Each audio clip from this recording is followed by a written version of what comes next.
నమస్తే అండి, నా పేరు ఎం కృష్ణ. ఈరోజు పవన్ కళ్యాణ్ గారు పిఠాపురం నియోజకవర్గంలో పోటీ చేస్తాను అనగానే వైసీపీ నాయకుడు వైఎస్ జగన్మోహన్ రెడ్డి అప్పుడే కులవాదుల్ని ప్రవేశపెట్టారు. కాపు కులవాదులు అప్పుడే పవన్ కళ్యాణ్ గారి మీద అపవాదులు మొదలుపెట్టారు.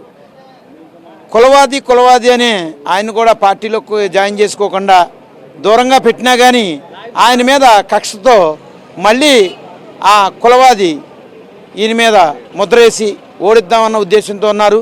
అదేవిధంగా వైసీపీ ప్రభుత్వం ఎన్ని కుయ్యెత్తులు వచ్చినా ఎన్ని కుయ్యెత్తులు చేసినా కానీ పిఠాపురం నియోజకవర్గ ప్రజలు మానసికంగా సంసిద్ధమై ఉన్నారు.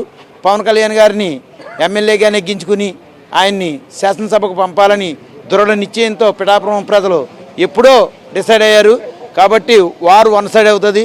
పవన్ కళ్యాణ్ గారు అనుకున్న మెజార్టీని సాధిస్తారని మేము ఆశిస్తున్నాం.